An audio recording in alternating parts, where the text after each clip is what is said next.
Thanks a lot, Temple. For a suitable economic future, Nigeria will need to expand its investment frontiers to other natural resources that remain untapped. And that's according to the Managing Director and Chief Executive Officer of Fidelity Bank PLC and other business leaders at the September edition of the monthly breakfast meeting of the Nigerian British Chamber of Commerce. Our correspondent Kelvin Obeten reports.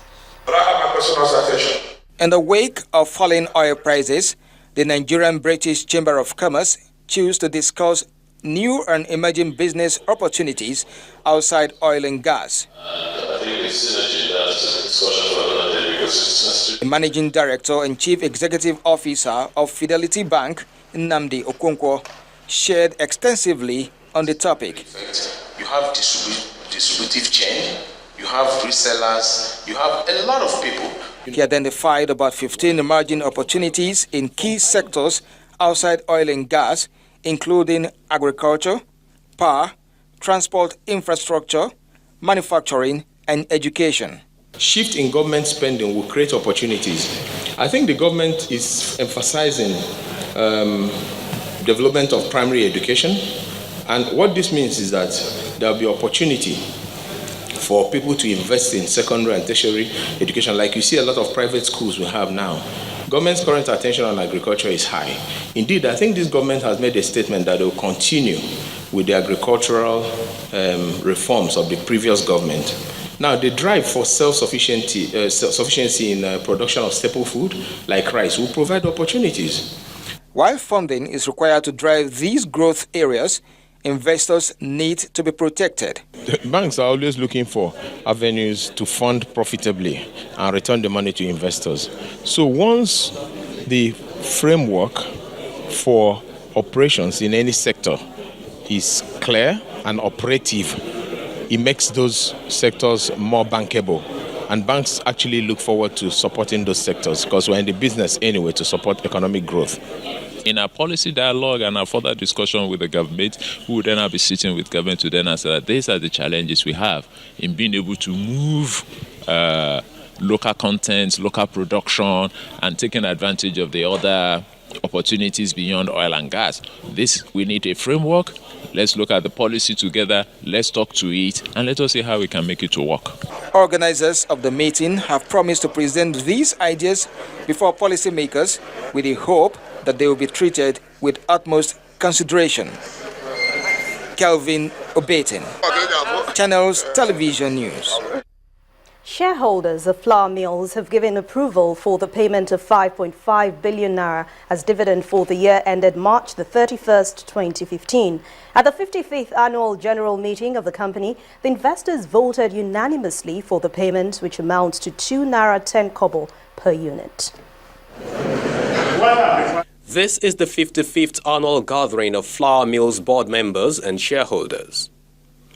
And as always, the investors are gathered to deliberate matters they believe will enhance the growth of the company. The session kicked off with the notice of meeting read. Thereafter, shareholders aired their concerns. I just noticed copying flour mills from reviewing the price of the rights. If you genuinely want your existing shareholders that suffered with you to be part of this offer. Mr. John Comentaros is the company's chairman. He says the board will revisit the terms of the rights issue. So we've heard the shareholders' concerns about the timing of our rights issue. We've heard the shareholders' concerns about the pricing of our rights issue. And we are engaging with regulators to determine the most appropriate options for implementing the rights issue going forward. It was time to decide on the proposed dividend of 2 naira 10 kobo, amounting to 5.5 billion naira. I hereby move that the director's proposal for the dividend be adopted. Any against? Unanimously approved. Thank you very much. Flour mills posted a profit after tax of 8.46 billion naira in 2015.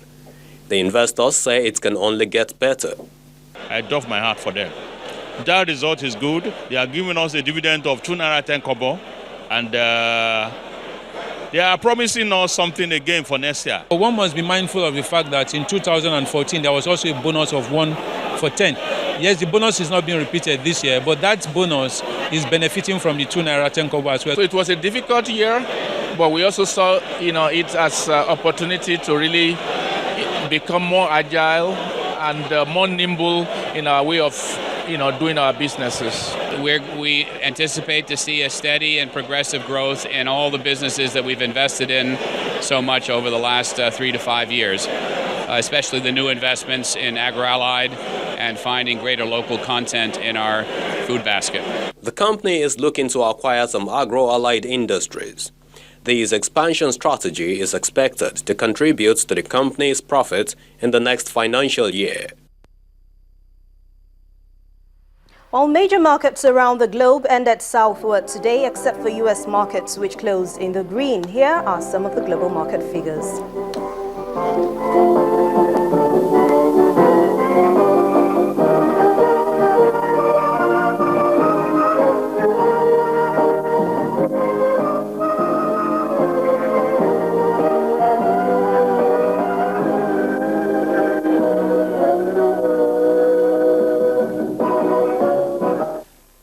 That's a package on Business News tonight. I'm Anne Unwawodo. Thank you for watching. Gimba will be back with the rest of the news at 10.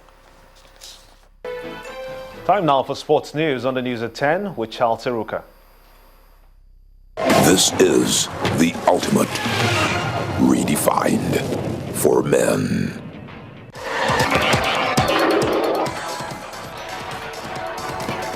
Welcome to Sports News. Nigeria's female wrestler Oduanyo Adekworoye has qualified for the Rio 2016 Summer Olympic Games.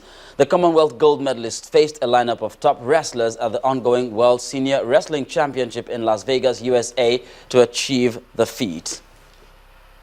In football, the world's under-17 champions, the Golden Eaglets, will continue final preparations for the FIFA Under-17 World Cup in Argentina. The team is expected to depart for Argentina on September the 18th.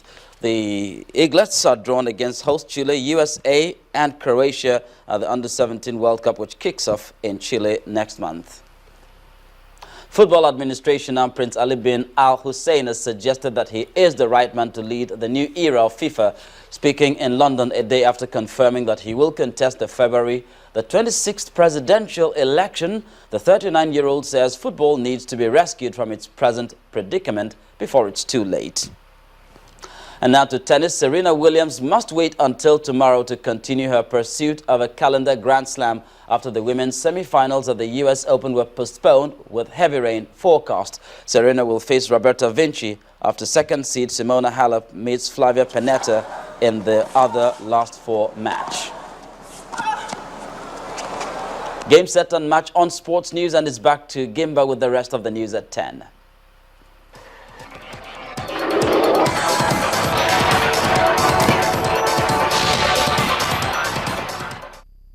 This is the ultimate redefined for men. On the foreign scene, 90,000 people have been forced to flee their homes in Japan due to a widespread flooding and landslides in the country's northeast. The city of Joso, north of the capital Tokyo, was hit by a wall of water after the Kinugawa River burst its banks. Helicopter rescue teams have been plucking people from rooftops. Here's Cynthia Are with more. At least 8 people are still missing and 100 need rescuing. The rains come a day after a tropical storm brought winds of up to 125 kilometers per hour to central Aichi Prefecture. The chief forecaster at the Japan Meteorological Agency, Takuya Dishamaru, said that the rainfall was unprecedented for that part of Japan. Then voting is closed in the race to become the next leader of the Labour Party amid claims that some voters did not have their ballot papers in time. The party says ballots were sent out correctly, but London Mayor hopeful David Lammy said 20% of supporters his team spoke to had received nothing.